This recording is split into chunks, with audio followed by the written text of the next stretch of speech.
This is our webinar series hosted by CloudResearch, where we give some tips and insights into online research methods, data collection, and talking about innovations that are happening in the online research space.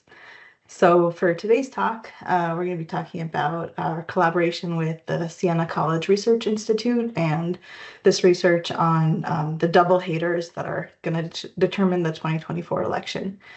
Our speaker for the talk is Dr. Leib Littman, who is the co-founder and chief research officer at CloudResearch. And Leib has a lot of experience. He's received his PhD in experimental psychology and has been a research scientist for over 20 years, authored over 50 academic research papers, and has been teaching research methods and statistics for the last 20 years. So with that, I'm going to hand it over to Leib to dive into this talk. Thank you. Okay, thank you, Rachel, and thank you all for being here today. As Rachel said, in today's talk, I'm going to be describing a collaboration between Siena College Research Institute and CloudResearch in a series of studies that we're conducting on presidential election polls over the next several months. And we've been conducting studies now for a couple of months. And as part of that collaboration, Siena Polling Institute collects quantitative data using their random digit dialing sort of phone methodology. And then CloudResearch collects qualitative data and qualitative interviews using CloudResearch's online panel. And we're collecting the qualitative data to better understand a group of voters who are called the double haters. And I'll tell you a lot more about the double haters today. We'll take a look at what this group is about and why they're so important. And the qualitative data that we collected was collected with a new AI-driven survey platform that's called Engage. And part of this presentation is about Engage and how it works and how AI can be used to collect data, particularly qualitative survey data, that has previously been impossible, and what kind of advantages that that provides. Okay, so who are the double haters and why do we care about the double haters? Okay, so the double haters, what defines double haters is that they dislike both candidates and they have unfavorable views towards both Biden and Trump. And as Politico summarized it, the most important thing about double haters is that they are thought to be a volatile group of people, and they're willing to change their minds up until the last minute, right? And that's kind of how they are described. And so for that reason, they're very important because we don't quite know exactly how they're going to vote. They might change their mind, and it's really important to understand them so that we can try to predict what it is that they're going to do. And so for that reason, there's been a lot of articles written by all kinds of publications. For example, here we have something in NBC News, Sky News, but there's Politico, but there's a lot of other publications. For example, just very recently, the Washington Post published a whole long article about the double haters, and it was called Meet the Double Haters Who Could Decide the Election. So like the thinking is that double haters are the ones who could decide the election. And let's first try to unpack that assumption. So why is it that people think that double haters are going to decide the election? So first of all, let's look at the quantitative numbers. And this figure was published in the New York Times as part of the Siena poll that was conducted about a month and a half ago. And in this poll, uh, it was very clear that Trump has an advantage over Biden, particularly in battleground states. Similar polls show that Trump has an advantage over Biden, although a smaller one nationally. But in this particular study, data were collected from 6 battleground states. So these are the most important states, right? And there's that Trump advantage. Now, as part of this collaboration that we were doing with Siena, we at CloudResearch collected a parallel poll in the same 6 battleground states, and that poll was conducted online. And again, I'll come back to tell you more about that. But based on the data here, Trump has an advantage. And the question is, can Biden somehow close this gap? Is there some way for him to overcome the current Trump advantage? And here's where the whole issue of double haters comes in, right? Again, double haters are the ones that don't like Trump or Biden. But if we look at the majority of the voters are what we call love haters, okay? Now, who are the love haters? Are people who like their candidate and they dislike the other candidate. So for example, somebody really likes Trump and they really dislike Biden, that's a love hater. Somebody really likes Biden, they dislike Trump, that's a love hater, right? Now, 71% of all voters fit into this group. And all evidence suggests that these people are not changing their mind. So there's just no movement, no possibility, or very little possibility for movement within this group. And so, again, the question is, if 71% of people are not changing their mind because they really like their candidate and they really dislike the other one, well, then how, where's there room for Biden to kind of make up for that deficit? And that's where the double haters come in. So just one more thing about the love haters is that if love haters were the ones that were deciding the election, it would be Trump all the way, because the love haters favor Trump both nationally and in battleground states by very large margins. However, the double haters make up a very large percentage of voters. It's 18%. And the majority of double haters are leaning toward Biden. And so that's where the gap starts to narrow. And again, given this assumption that we saw from Politico, that these people are fairly malleable and they could change their mind, then even the double haters that are leaning toward Trump can potentially end up switching and then voting for Biden. So for that reason, and of course the other way around too, right? For Trump, double haters can go and potentially change their mind and vote for Trump.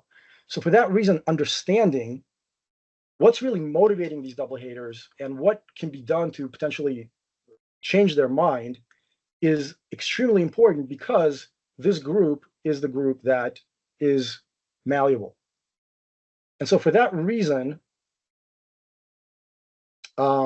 we partnered with Siena to try to really understand sort of the mind of the double haters by conducting in-depth qualitative interviews that really try to understand like what's going on, what's motivating them, what is it that could potentially change their mind? Is there anything that could change their mind, right? And that's where the qualitative interviews come in. So how do we conduct these qualitative interviews? So there's a platform, CloudResearch survey platform that CloudResearch recently built. And it's an AI survey platform. So it has both the ability to conduct quantitative, like traditional quantitative research, and qualitative research, which is more conversational.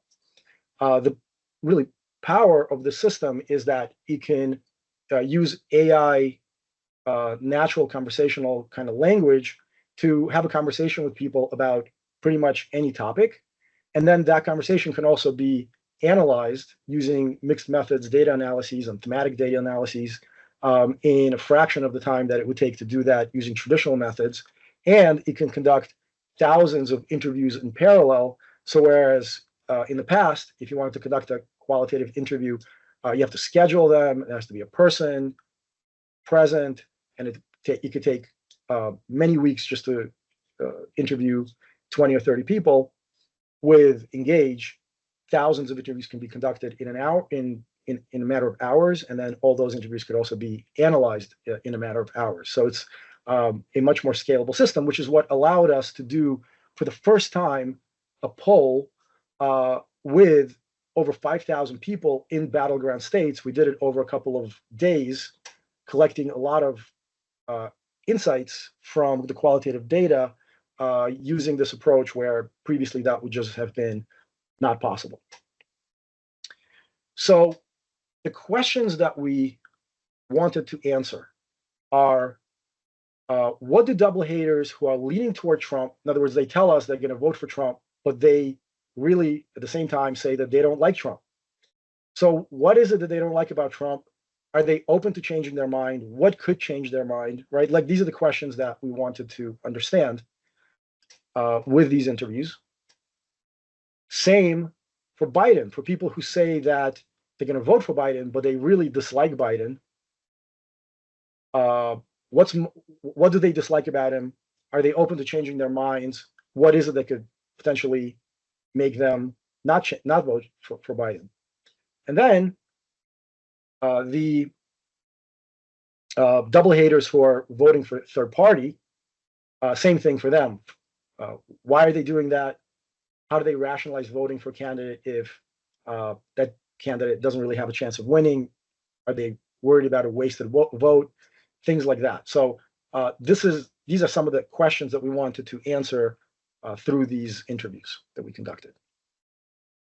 Okay, and so in these conversations, we created a survey, and the goal of the survey was the main sort of question for the survey is, what is the main reason that you're planning to vote for a candidate? And with follow-up questions, we try to understand people's motivations and what, if anything, can make them change their mind. Okay, so what I'm going to do, I'm going to switch screens a little bit, and I'm going to go to an actual interview. This is the Engage system that you're seeing, and each one of these rows is a respondent who was interviewed by Engage. And so here, what you're seeing is the poll. Now, the poll or the interview consisted of two separate parts. The first part was a quantitative survey, and the quantitative survey was identical to the one Siena fielded. And in fact, they shared their questions with us because we wanted to make sure that the questions were identical. And so the first 10 or 15 minutes of the survey was just people answering polling questions. And as you can see here, one of the first polling questions is, if the 2024 presidential election were held today, who would you vote for if the candidates were? And then there are all these response options. And this particular respondent said Donald Trump. Then there are a whole bunch of other questions. I'll come back to look at some of them in a little more detail. And then a few minutes into the survey, the person is asked, what is your opinion of Donald Trump? And the person says, it's unfavorable, somewhat unfavorable.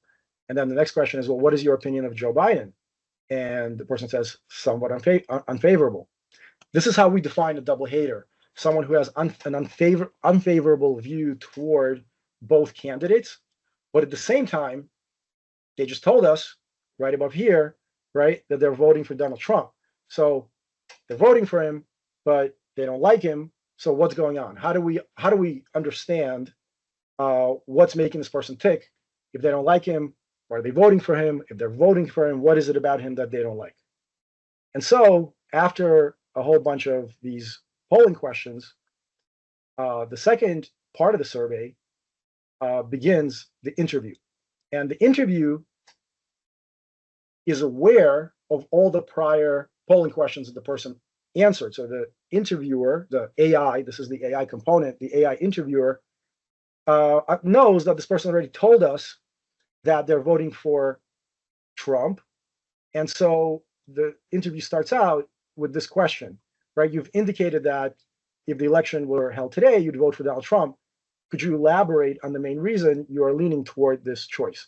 And this question is purely AI driven, right? Because we told the AI our goal, we told it what we want to understand from this participant, and so it created this um, uh, flow of interview questions. So this particular voter says, well, I think Trump did a better job than Biden is currently doing. I also do not like Biden's approach to immigration or handling of inflation. I also believe that the Democrats are hell-bent on destroying Trump since day one, Russian collusion. So right away, when we see a response like that, makes us feel like it's interesting. It's clear that this person doesn't like Biden. Is this person really the kind of person who's open to voting for Biden? Because again, the assumption is that double haters are kind of open to either candidate, right? But it doesn't quite look that way from this particular initial response. So then the AI interviewer follows up and it says, well, okay, following in the economy, again, thinking back earlier to the interview, you mentioned that you trust Donald Trump more on the economy than Joe Biden. So can you provide more specifics as to why you prefer Trump's approach to economic policies? And again, this person says, well, up until the pandemic, the economy was doing great. And most of Biden's accomplishments were based on rebounding from the pandemic, and Biden's inflation numbers and prices are still too high. Okay, follows up. Well, is there anything that you like about Biden? Is there any place where he's performing well? And there's some positivity here. I like the support he has provided Ukraine and Israel, so that's that perspective. And then, is there anything that could change your opinion about your current voting preferences for Donald Trump, or are you firmly set in your decision? And basically, the person says, nope, I'm voting for Trump. And if it were another Republican, I would actually choose them over Trump. But if it's between Trump and Biden, right, I'm not changing my mind. And so this is interesting because it provides a somewhat different perspective on who this particular double hater is. Yes, it's true, they clearly don't like Trump. They prefer some other Republican candidate, but that doesn't make them malleable, right? They're basically, they prefer Republican, policies on things like the economy, right? Immigration, inflation, things like that. And it just doesn't look like this person is all that malleable. So this, when we saw this response, and when we saw many other responses, we have 800 responses. This is a pattern that we came across overwhelmingly. That it really appeared as though the double haters who were leaning toward Trump, actually were not open to voting for Biden. And I'm going to go back to the presentation here, just to give you a couple of specific quotes. And these are from double haters who said they're voting for Trump, but also said they don't like him. And so here's what they said. Here's some examples. And these are very representative examples. The vast majority of people fell into this group. So the first one is, I dislike him as a person, but I feel he's a better choice when it comes to running the country. And I would never vote for Biden for a host of reasons. So here's another person, double hater, really doesn't like Trump, but would never vote for Biden, not open to changing their mind, right? Second person, while Trump is not the ideal Republican candidate that I'd like in office, Trump's policies also align more with my conservative views. So again, he might prefer maybe Nikki Haley or somebody else, some other Republican, but this is a conservative and not really open to voting for Biden or pretty much any other Democrat. Here's another example. I detest Trump, pretty strong words, but considering Biden is incompetent and I have absolutely no respect for Harris. So again, this person not voting for Biden, although really strong words there in terms of like really detesting Trump. Okay, finally, one other example, right? Trump is far from perfect in most cases. I wish he would keep his mouth shut, right? I will choose Trump over Biden any day. I would state something else, but it's not appropriate. Thank you. So again, what we're seeing, here is over and over again, people who really dislike Trump, but they're Republican, they're conservatives, they're very aligned with Republican policies, they're aligned with the way Trump is running the country. They really don't like Biden, they don't like him even more. And really, what comes out of the open ends and these interviews is, in fact, that overwhelmingly the double haters who are voting for Trump actually very much like his policies and the way that he does things, but they just really dislike him as a human being. So they just think that he is selfish, not honest, right, and just don't like him on a personal level, but are not open to voting for anybody else. And so this idea really challenges this, excuse me, this framework that double haters are still open to changing their minds. Now, what happens when we look at double haters who are voting for Biden, but they say that they don't like Biden and that they don't like Trump? Interestingly, here we see a very similar picture, but in a very different way. Whereas the double haters who prefer Trump like his policies, but they don't like him personally. The double haters who like who are voting for Biden, but don't like Biden or Trump, they tend to not like Biden's policy and the way that he's been conducting himself as president. A lot of them don't like that he's too old, but they don't actually have any problem with him personally. They think he's a good guy, but as opposed to the way people feel about Trump, where they don't think he's a good guy, but they don't like Biden's policies, whereas Trump supporters like his policies. And we see a whole host of policies that people don't like. They are policies about Israel, policies about abortion. There are a lot of people who are upset that Biden hasn't really done enough. There are people who feel like he hasn't really done enough. I haven't seen a plan from either candidate for the housing issue. People really over and over again talk about the economy. People blame Biden for the bad economy. Again, whether that's true or not, whether it's whether the economy is bad or isn't, there's a lot of debate about that. But from these double haters' perspective, the economy is bad and it's Biden's fault. So at the same time, however, they are also not open to changing their mind. There's a lot that they don't like about Biden, but they just dislike Trump a lot more, right? So they say things like, I'm more concerned about seeing that Donald Trump is not elected than I am with anything else. I'm not a fan of Biden, but anyone is better than Trump. And I don't want to split my vote by casting a ballot for an independent. Don't trust Biden either, but I trust Trump less.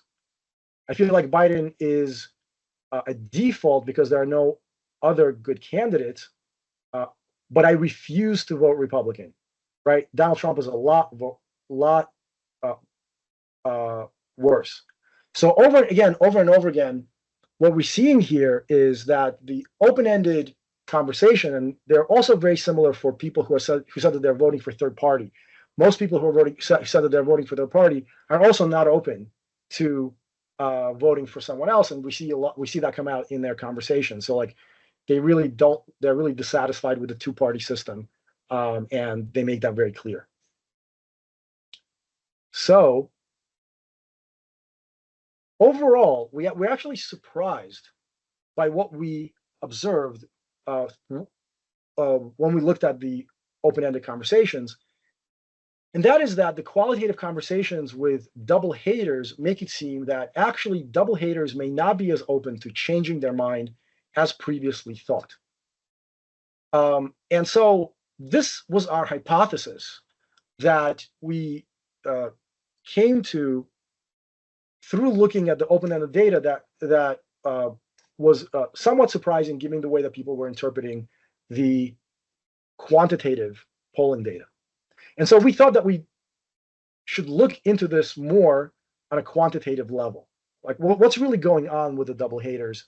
Can we do any kind of deep dives into the quantitative data a little bit more? And the reason why this is so important to explore is that if it is in fact the case that double haters are not open to changing their mind, well, we know that they're 18% of the voters, and we know that love haters are not open to changing their mind, and they're 71% of voters, and the other people are, either not going to vote or are not relevant. So, is there anyone left who is open to be persuaded? And then again, coming back to our original question, is there some way for Biden to close the gap? If it's not from the double haters, then where is that gap going to be closed from? And so what we explored was this other group, and this other group we call the persuadables. And the persuadables are people who outright say that they're actually open to voting for both Biden or Trump. Or they initially say, well, if I have to vote today, I'll vote for Biden, but I'm still open to voting for Trump. And let me just show you what that looks like again in the qualitative poll. In the same poll, we actually have information here about that. So here, this double hater, who's a Trump supporter, when we asked them, would you say there's some chance you will support Joe Biden or not really any chance? So he says, no, there's really not any chance. Right? Previously, he told us he's going to vote for Trump. And when we say, is there some chance that you're going to vote for Biden? He says, no. That is what makes him not a persuadable. But had he said, yeah, there's some chance, in other words, yeah, I'm going to vote for Trump, but there's some chance I might vote for Biden, that is what would have qualified this person to be a persuadable. Now, when we look at persuadables in our poll, what we find, very interestingly, is that there are actually about as many persuadables as there are double haters. There are 17% of voters are persuadables, about maybe 19% are double haters. And the overlap between them, and this is based on the quantitative data, is very low.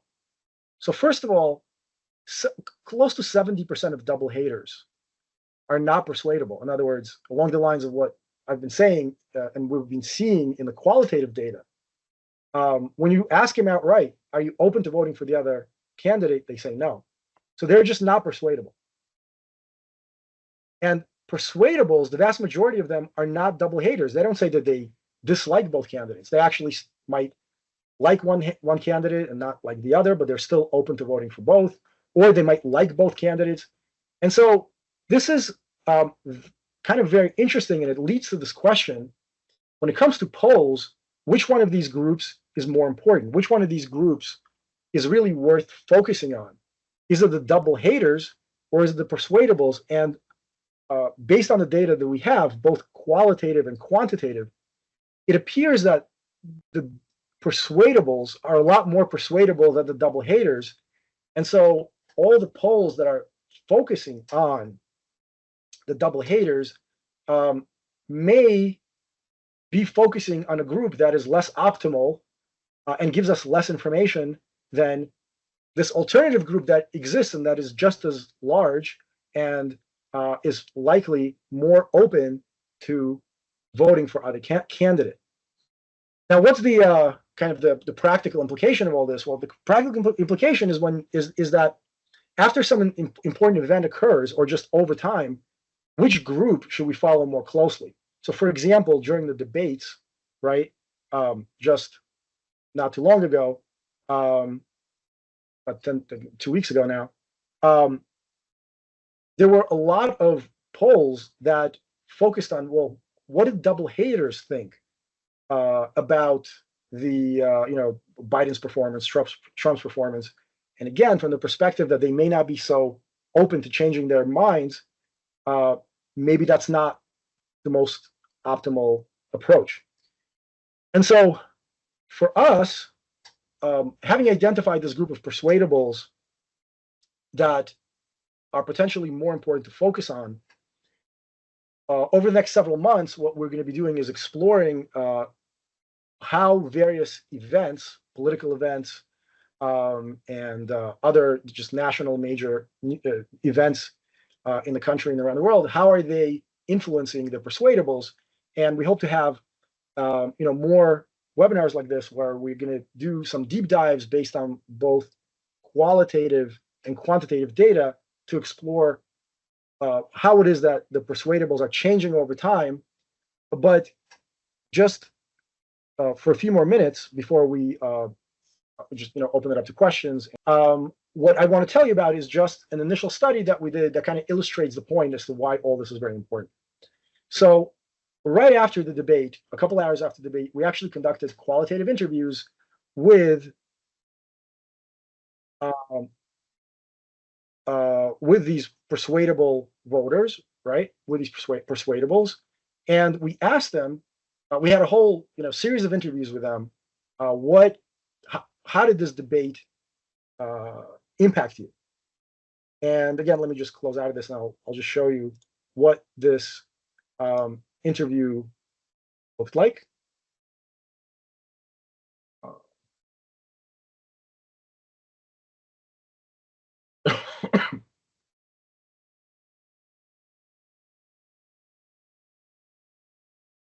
So this is the way that in the design window of Engage, how a survey looks like. They're closed-ended questions like this, like, did you watch the presidential debate last night? And then the person says, yes or no, or some of it or part of it. And then there's an interview, and the interview consists of a series of anchor questions, and the anchor questions have instructions to the AI, and you can think of these instructions as being kind of like an interview guide to a person if they're interviewing a participant in a kind of an open-ended way, right? So the first question was, like, to start off, could you share your overall impression of last night's presidential debate between Biden and Trump? Feel free to highlight any moments that stood out to you, right? And then there are these instructions for how to dive deeper into and follow up on the participants' responses. The second anchor question, this is kind of like a semi-structured interview, right? Reflecting in the debate, was there a particular moment or aspect that made a significant impression on you? Why do you think that was? Did the debate influence your opinion or feelings toward either candidate? And if so, in what way were you persuaded, and what specifically led to that change? And then finally, like, what would you say that the main takeaways from the debate are? Are there any points or themes that you think would be particularly impactful for voters? So we conducted these kinds of interviews, and then after the interviews, from the data analysis perspective, so this here is a query that on the data analysis end, we asked Engage to basically classify people into whether, based on their entire interview, would you say they're now leaning toward Trump, leaning toward Biden, or leaning toward a third-party candidate, or made up their mind prior to the debate? You can basically create any category, and Engage will place people into those categories based on a analysis of the qualitative interview. And so what Engage will do is it will take each participant and it'll add this tag. And so what you can see is that based on these initial analyses of these persuadable voters, 42% basically were changing their mind toward Trump, and there were some who were changing their mind toward Biden, but it was the minority, about half compared to Trump. And so that's kind of like the so what behind all of it, is that it really is important to understand which of these groups to focus on so we can see how the impact of various events of national importance are influencing people's votes. Now, just really quickly, if we can click here. So this is a person who's leaning toward Trump, and then you can see what Engage will do is it'll highlight that part of the interview where the person indicated that they're going to lean toward Trump. So here you said, yeah, like the debate made me feel Trump is better prepared, right? I've said it over and over again. Biden was disorganized, right? And so Trump is better. Here's another one, right? I was influenced in believing more about Trump's policies to Biden. So we can basically see that, right? Here's a person actually that was categorized as leaning toward Biden. And he said, well, I already kind of had a leaning toward Biden, but I wasn't really sure how I felt about Trump. After watching the debate, it seemed to me that Trump was just saying things for shock and awe value. And I definitely see Trump as less of a presidential figure after watching the debate.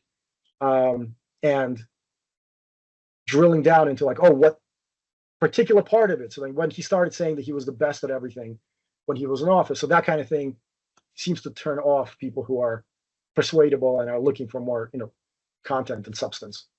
So this is just an illustration of how these Engage, interviews can be analyzed and categorized to provide insights that are kind of like in a mixed methods data analytic framework. Okay, so what are some of the takeaways from this study? So first, what is the value of a conversational interview? If we can ask people closed-ended questions, why do we need open-ended questions? Why do we need an open-ended interview?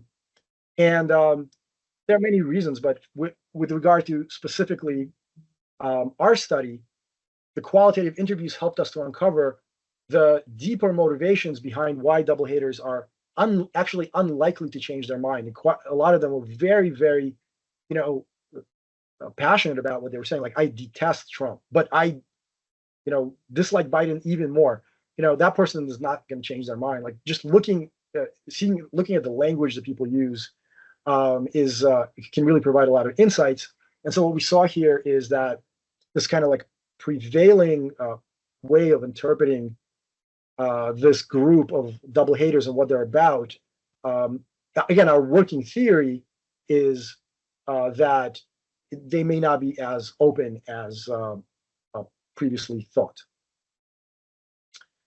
And so they're unlikely to change their mind despite their overall dissatisfaction with both candidates. And that's the kind of thing that we were able to see with the qualitative data and then follow up, more with quantitative data to really understand it more in a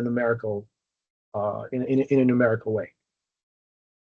Qualitative research could also enhance qualitative research. So qualitative data very often complements quantitative numbers because it allows us to ask just a very different kinds of questions. We could ask why instead of asking what. So for example, who are you voting for is more of a quantitative question, but why are you voting for them is more of a qualitative question. And then by having one right next to the other, we can very often have much deeper insights when we have both quantitative and qualitative data together. It also helps us to develop theories, right? So qualitative data can help develop new theories by uncovering patterns and themes that were previously unexplored, right? Like this question of, well, why, what's motivating people to, dislike someone, but vote for them at the same time? That's really been unexplored, and qualitative data allows us to open up that conversation in a very robust way. Also, and this is probably more relevant for other research areas, but the idea of lived experience, when people share personal stories, qualitative data really creates empathy and a deeper understanding and a connection with participants, and gives us a lot more understanding of what they're going through in a way that's much more difficult to get through quantitative research. And finally, qualitative research very broadly applicable across diverse disciplines, the various areas of social science, polling, market research, public health, sociology, epidemiology, jury selection research, and many others can be really enhanced tremendously with qualitative research. And part of the problem up until very recently is that qualitative research was very limited because you could only do so much of it in a short period of time, right? And it's extremely intensive in terms of resources and time. And at best, you can collect 20, 30, 40 interviews, and that's it. But now with AI and the emergent AI technologies, we're able to really scale qualitative research in a way that just a few years ago would have seemed to be science fiction. And now we can collect national polls with thousands of people in a matter of hours, and then analyze those data and have the data analysis complete pretty much the same day that the data is collected.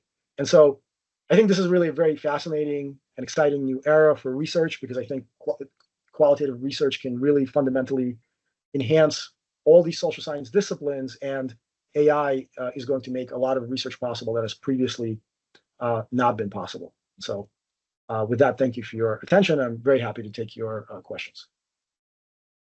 Awesome, thank you, Abe. There are a bunch of questions that have come in, and I'm going to try my best to kind of summarize them and go through them quickly so you can answer them all.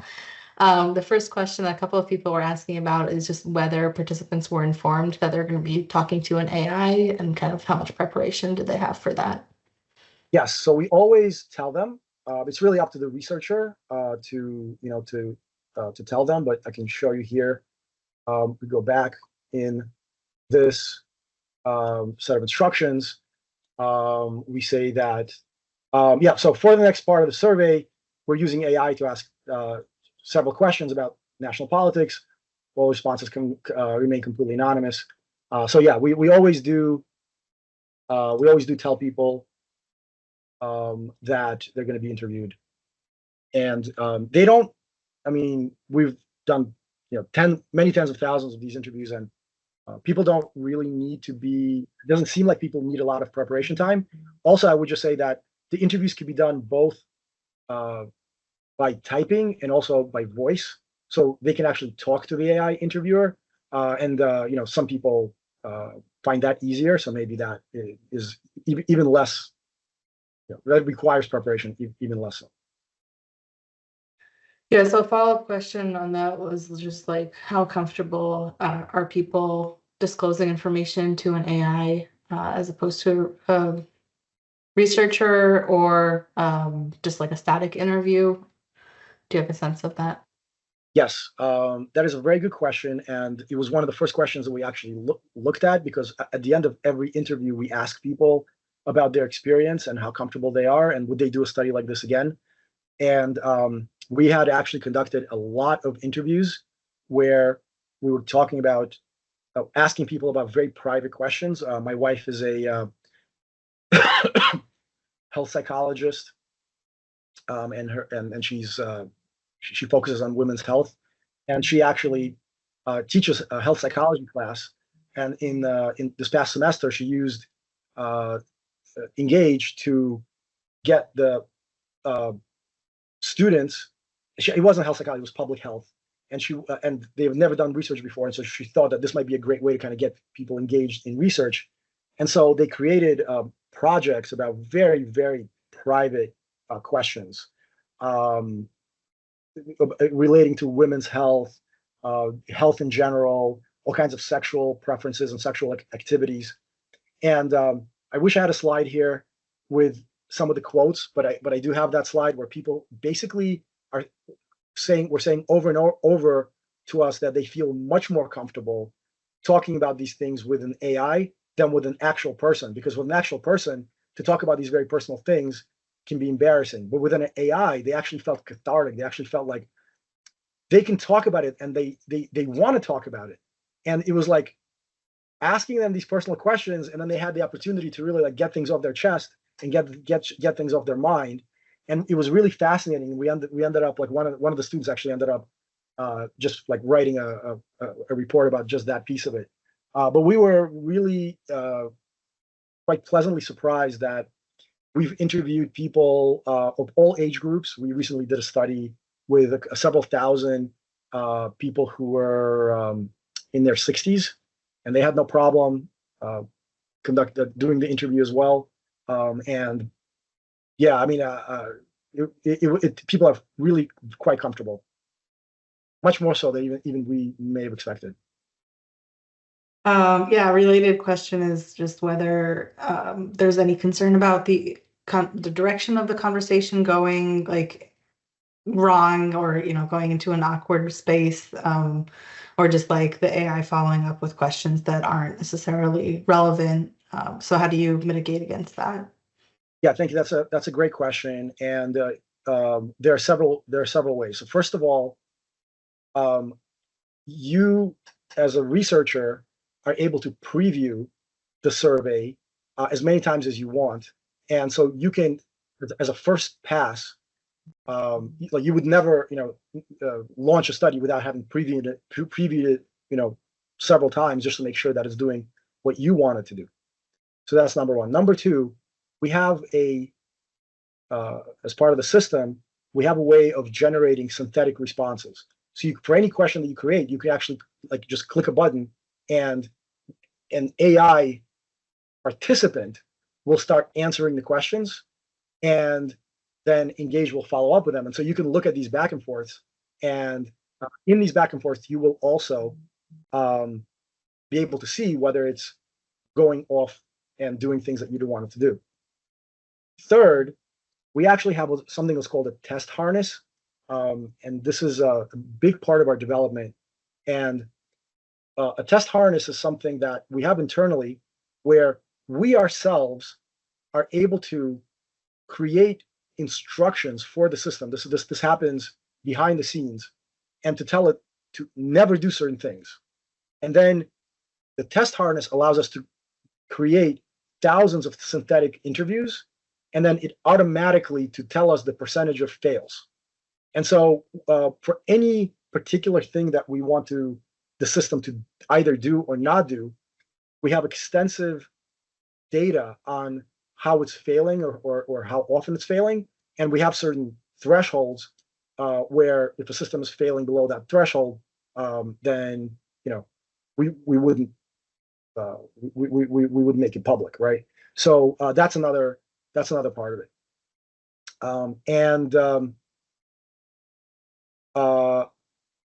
Yeah, and we have there's a lot more I could say about this. If you have any, if you're interested to find out, we have about all of our sort of methodology. Sort of, I'm happy to get into more detail. But yeah, we have basically a multi-level set of protections to make sure that the system does not go off the rails, that it does exactly what you want to do, and then most importantly, that you, the participant, you, the researcher, are very confident that the system is doing what you want it to do before you ever use it to actually launch a study. There's a lot more questions about how Engage works. So yeah, a few more are, one is whether Engage allows you to sample, to use your own participant pool. So if you wanted to sample like employees at a particular organization or your students, is that something that Engage would be able to do? Yeah, 100%. So you can, for example, for any study, when you go to the Share tab, what you see is that there's a link, and this link is no different than a link for any other survey platform. If you're using Qualtrics or SurveyMonkey, whatever it is that you used to, you can take this link and you can essentially share it with any group of people. What we do have here is a seamless integration with Connect, which is our own proprietary participant pool, which is very engaged and extremely high quality. It's a very high quality participant pool, and they're really, really good with open ends. So you'll get incredible data through Connect. But of course, very often you have your own audience, or you want to use some other source, and it's just as simple as using this link. Another more technical question is what chatbot service is Engage using? So like what language model?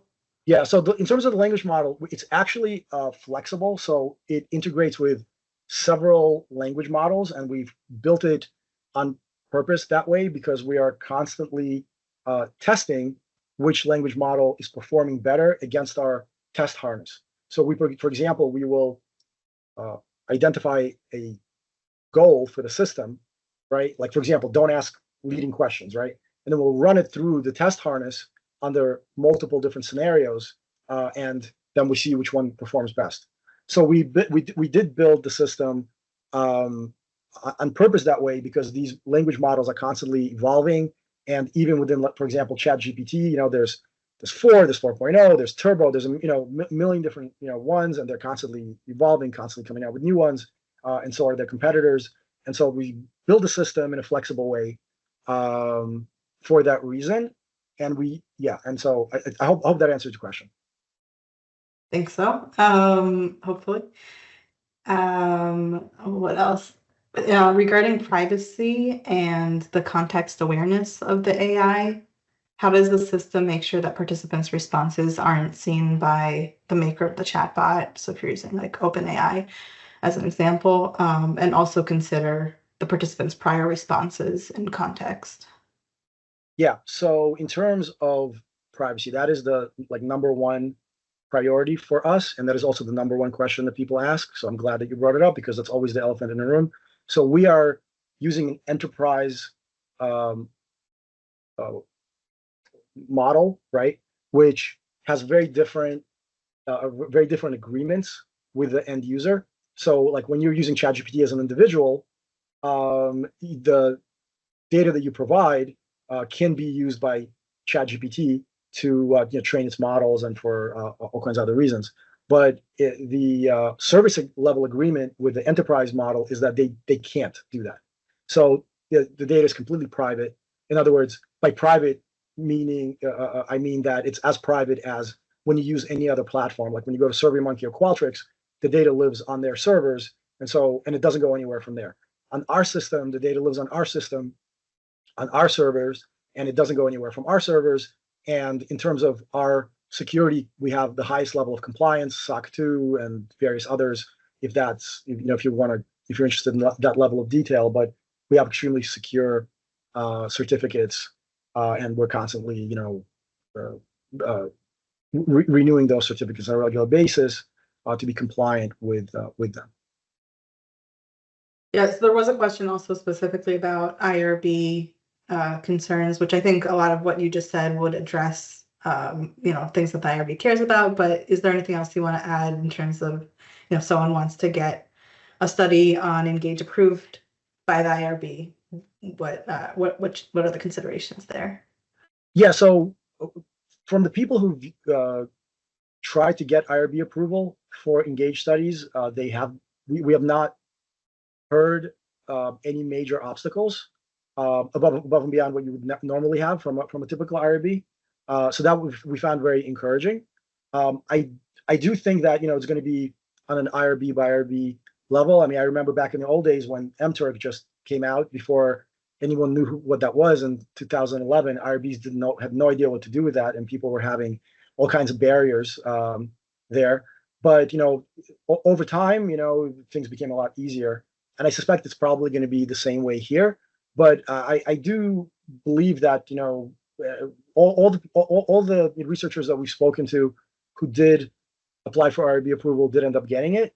But overall, we're always here to help you with any of these issues. Like if you need any help, just reach out to us, and we'll use we have a template that we can share with you, and we can help you to kind of tailor that template to your specific study and to try to help you make this as painless as possible. Awesome. Another question was, how do you confirm the validity of categorization or any other quantification? So like I know you were sharing about how people would be categorized as double haters, love hate, all that, but also categorizations that came from the AI. So yeah, how do you confirm that that is actually accurate? Yeah, so the reliability is much easier than validity. Reliability is basically just you can literally ask it to do the same thing twice, and you can just look at the the alpha there, and it's incredibly reliable. Whether it's valid or not is really depends on many things, including how well the query is structured. But under the conditions where the query is structured well, what you really have to do is basically have a human basically rate, go through the data and do these ratings, and then have the AI do it, and then you basically just again look at the alpha levels. And we have a presentation coming up with this is at a qualitative research conference in February, where we're presenting data specifically on this topic with some research, some anthropologists, and some other folks who are like, qualitative is all they do. So we've collaborated with them, and we have a really large data set that we will be presenting there. But I hope to have this data set ready sometime soon, within the next month or so. And it's probably something that would be good to give a webinar on, because that's also a question that a lot of people ask, and obviously for good reason. But I'll just say that based on what we've seen, it's very positive. Just a couple of questions left. One is about completion rates. So I don't know if you know off the top of your head, but are people dropping out a lot or completing the study, and how does that compare to more traditional surveys? So I can say, we run these studies. We run a lot of these internal studies on Connect, and the dropout rates are very similar. You have to pay people more because if you pay people the same, you'll have more dropout, because it's more effort. So you kind of have to take effort into consideration. But just the AI component itself, people are perfectly fine with it, so long as they're compensated for their time. In the studies that we ran that I just described today in the battleground states, so we had about 5,000 people, and these were not from Connect. These were from Prime Panels, which is essentially an aggregator. There's another platform of CloudResearch. Basically, it's an aggregator of hundreds of platforms, and people there are just they don't do a lot of survey research. So in that sense, it was a really good audience to look at dropout. And also, we used the same quotas as Siena, which means that we would represent we matched people nationally, or not nationally, but on for those battleground states on things like age. So you would expect to see more dropout there for the older age groups. But we actually saw overall less than 10% dropout, which is basically what we would see. This is across all 5,000 participants in these battleground states. So it's very low dropout. Cool. I think that pretty much brings us to the end here. We're just rounding out the hour. So thank you so much to everyone who participated, especially everyone who submitted questions. These were really great questions. And thanks, Labe, for presenting and showing us all this interesting data. And everyone here, we're going to send out the recording, and keep an eye out for emails for other events that will hold additional webinars. So thanks again. And I'll just add that if any of you out there do qualitative research and you're interested in working on a project or collaborating with us on anything, particularly in polling or any other area, just feel free to reach out, and we'd love to talk to you.